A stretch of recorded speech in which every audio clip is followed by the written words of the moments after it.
Programa Diálogos Médicos, idealizado pela doutora Marlene Nobre e apresentado pelos diretores da Associação Médico Espírita de São Paulo.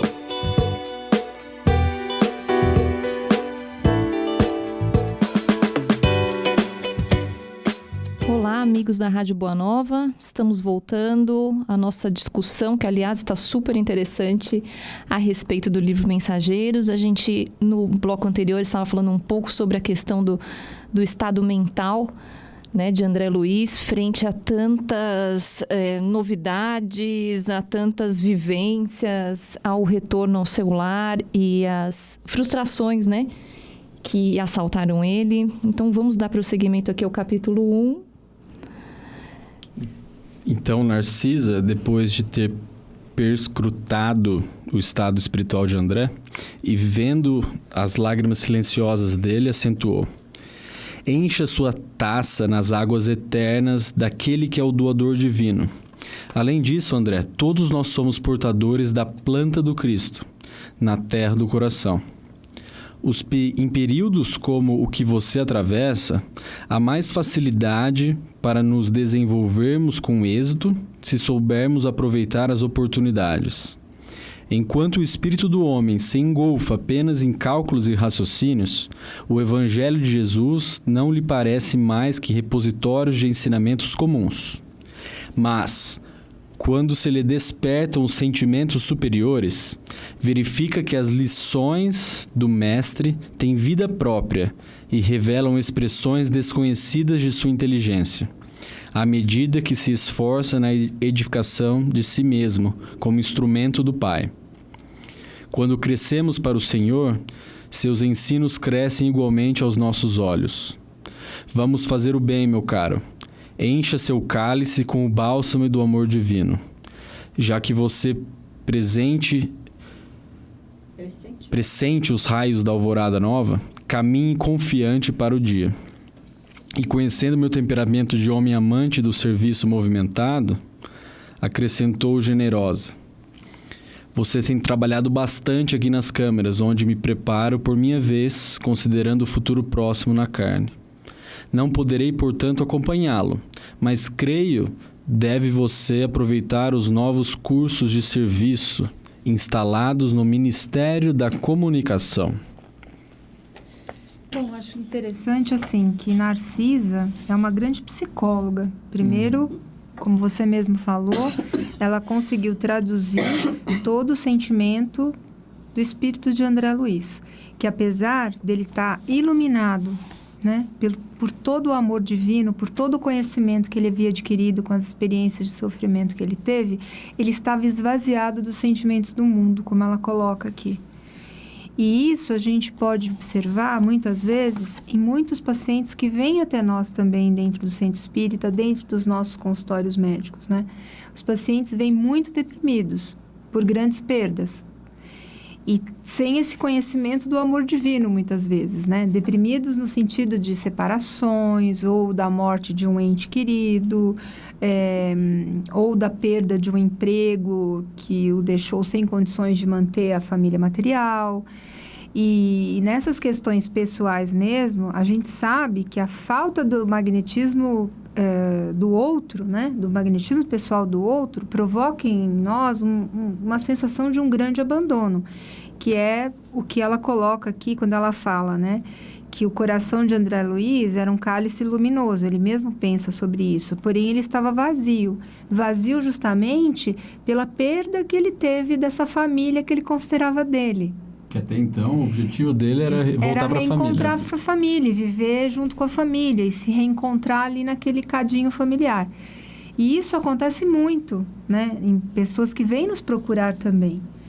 E que você tem que substituir a falta daquela pessoa que desencarnou ou que separou de você ou não quis mais ficar com você, a gente vê o pesar sobre isso, nos próprios amigos que nós temos na nossa família material ou mesmo na nossa família espiritual.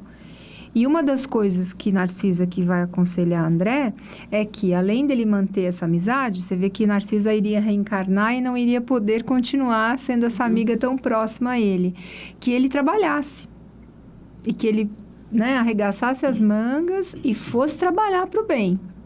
E que ele fosse procurar mais trabalho.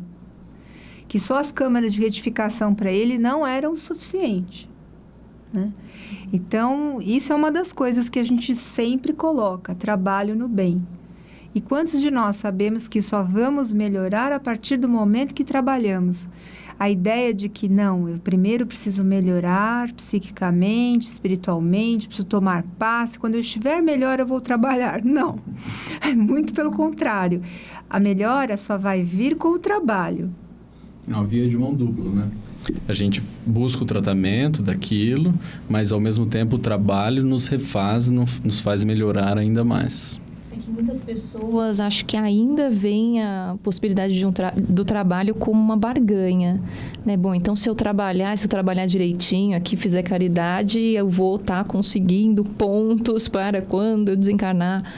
E, na verdade, não é bem isso o objetivo, né? O trabalho em si é o aprendizado, é a renovação dos nossos sentimentos, né? E o quanto que a gente tem que aproveitar essa oportunidade para extrair ao máximo, né, dentro desse trabalho, no contato com várias pessoas fáceis de lidar, pessoas difíceis de lidar, né? Porque fazer o bem para quem é bonzinho é ótimo, né? Agora, fazer o bem com pessoas difíceis, que são desafios, né, pra gente de relacionamento. E os considerar como benfeitores, né, que é o que ele fala aqui. Aqueles que faziam sofrer, né, a esposa, o marido, os filhos, eram os benfeitores dele, na verdade, né? Uhum. Aí eu vejo, como vocês colocaram, uma oportunidade para nós salientarmos aqui o problema da humanização. Quando é dito para ele, em períodos como o que você atravessa, há mais facilidade para nos desenvolvermos, André, com êxito, se soubermos aproveitar as oportunidades. Então, eu vejo assim, enquanto o espírito do homem se engolfa apenas em cálculos e raciocínios, o Evangelho de Jesus lhe parece mais que repositório de ensinamentos comuns. Eu digo aqui eu vejo aqui uma arma do profissional, como você colocou, o consultório.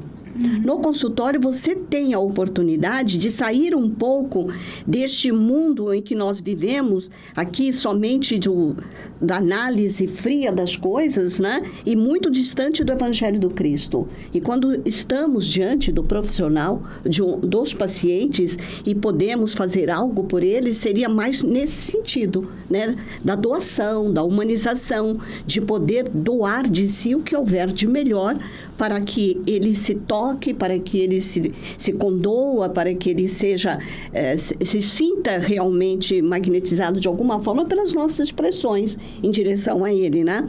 Então, o Evangelho de Jesus não lhe parece mais do que um repositório de ensinamentos comuns para nós profissionais, que às vezes nos mantemos nesta condição, né? Só tratamos a doença, fazemos a prescrição do remédio, dos medicamentos, tchau e benção. E né? a doença, vai mais a além. Depressão, a ansiedade, é toda decorrente de uma grande tristeza e de um esvaziamento de Deus mesmo, né? Exatamente. Talvez a pessoa esteja tão afastada e tão desse mundo, né? pensando nele mesmo e na tristeza que o acomete por problemas que ele possa estar passando, que ele não consegue enxergar uma melhora, a não ser através de um remédio, né?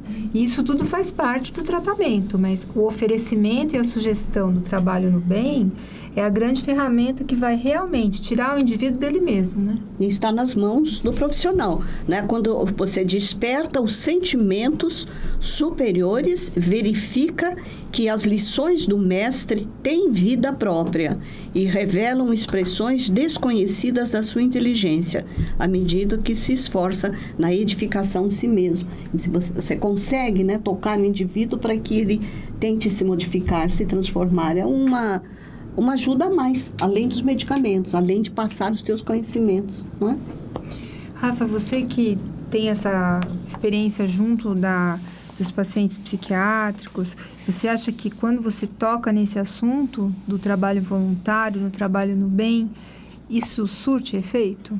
Quando o paciente está preparado para isso, faz uma diferença absurda. Então, é necessário assim como a água, a comida, a gente tá em contato com o outro, se sentir útil, ter uma função, um papel dentro da comunidade, dentro do outro. Isso é necessário para o nosso equilíbrio, para a saúde mental.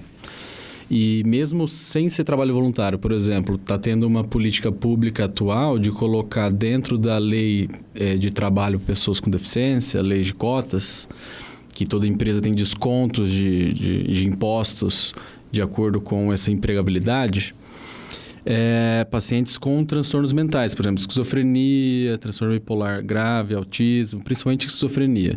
E aí, quando os pacientes conseguem se situar num trabalho, eles melhoram muito, você consegue diminuir as medicações, isso é excepcional.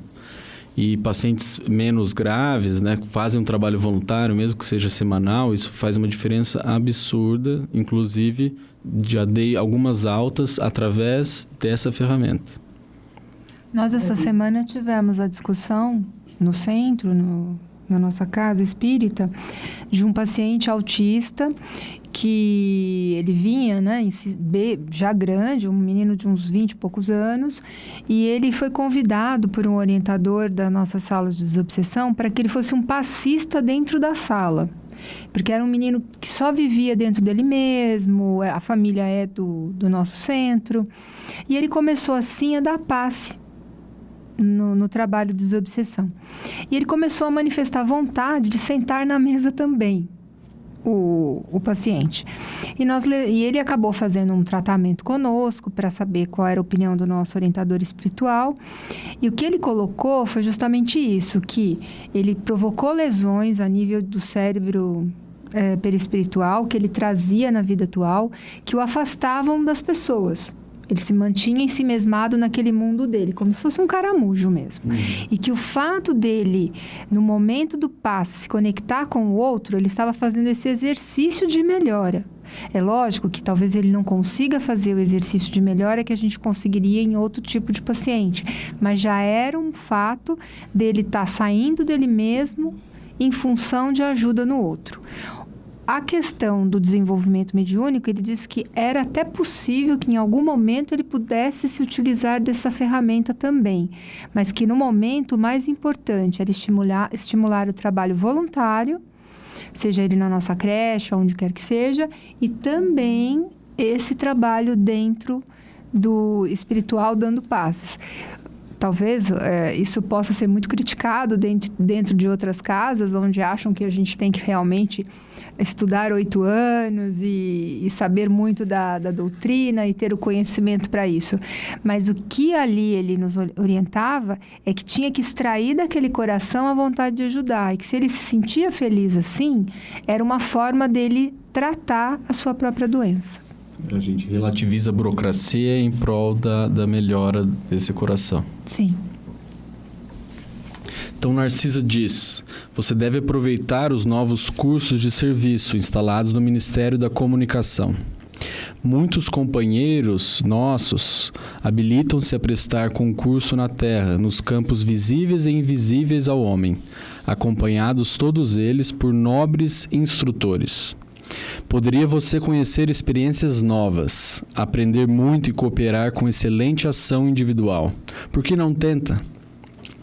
Antes que pudesse agradecer o alvitre valioso, Narcisa foi chamada ao interior das câmeras, a serviço, deixando-me dominado por esperanças diferentes de quantas abrigara até então, relativamente às minhas tarefas. A gente podia falar um pouco do Ministério da Comunicação, relembrar, né, os nossos ouvintes. O Ministério da Comunicação, ele é justamente responsável pelo intercâmbio entre encarnados e desencarnados, né?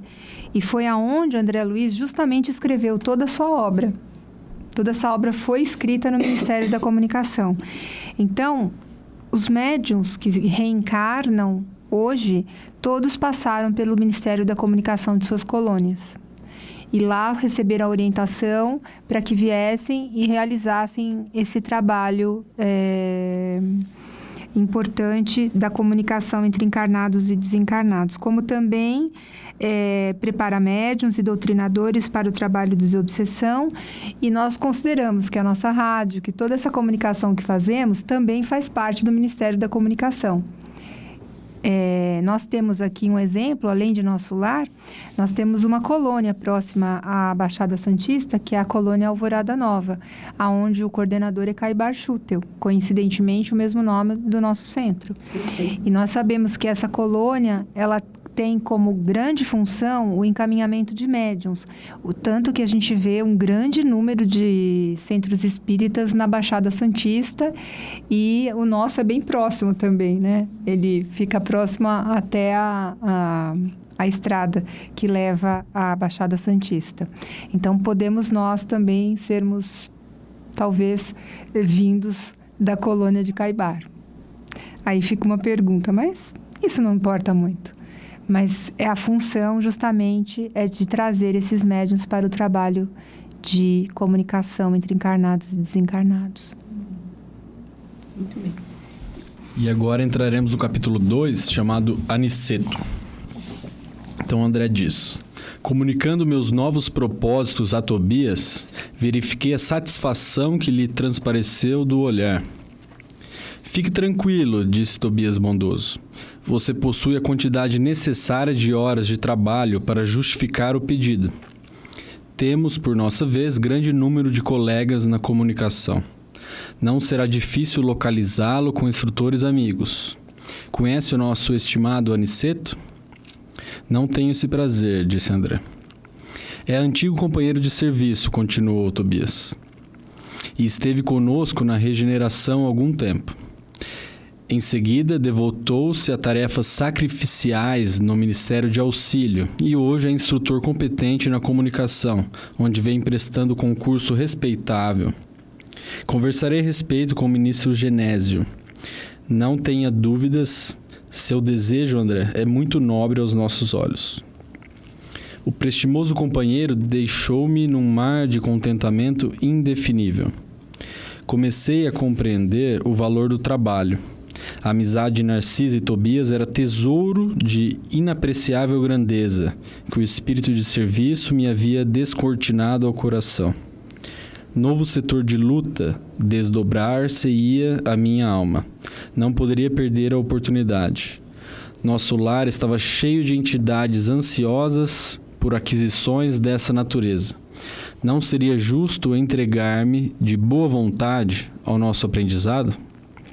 Além disso, certo de minha volta à carne, em futuro talvez não distante, a providência constituiria a realização de profundo interesse ao meu aproveitamento geral. Misteriosa alegria dominava-me todo. Sublimada esperança iluminava-me os sentimentos. Aquele desejo ardente de colaborar em benefício dos outros, que Narcisa me acendera no íntimo, parecia encher agora a taça vazia do meu coração. Trabalharia sim, conheceria a satisfação dos cooperadores anônimos da felicidade alheia. Procuraria a prodigiosa luz da fraternidade através do serviço às criaturas.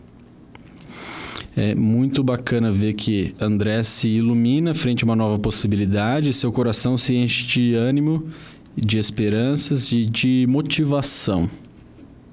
Então, o lenitivo ao sofrimento dele seria o trabalho, e esse novo trabalho. E você vê que ele já está querendo realmente fazer uma conexão com o futuro, ou seja, com a sua própria reencarnação. Ele queria compreender como é que isso se manifestava, de que forma que isso iria se integrar, para que ele pudesse compreender até o seu novo reencarne e programá-lo, né? E a gente pode até lembrar que o Ministério do Auxílio, né, o Ministério da Regeneração, a gente já acompanhou bastante, que são as câmaras de retificação, onde o André ficava, recebendo principalmente os irmãos que ficavam no umbral mais leve. E já o Ministério do Auxílio já recebia, foi no momento em que André ficou internado, o acolhimento dos doentes, com melhores condições já, sabendo daquilo que estava acontecendo com eles. Ele também está relacionado a ouvir rogativas, selecionação de preces, preparação para o reencarne, organização de socorro aos habitantes do umbral, né? Então, a gente vê que existe uma organização muito semelhante ao que nós temos aqui também como encarnados. São vários ministérios, né? Isso é importante, nós temos essa noção, né? acho que nós poderíamos discutir no próximo programa, que é muito importante para entendermos o mecanismo ali dos trabalhos De distribuídos, né? funcionamento. No próximo bloco. Amigos, muito obrigado pela companhia. Voltamos na semana que vem com o programa Diálogos Médicos. Até lá. Até lá, pessoal. Semana que vem nos vemos de novo. Até lá. Uma semana abençoada a todos. Você ouviu o programa Diálogos Médicos.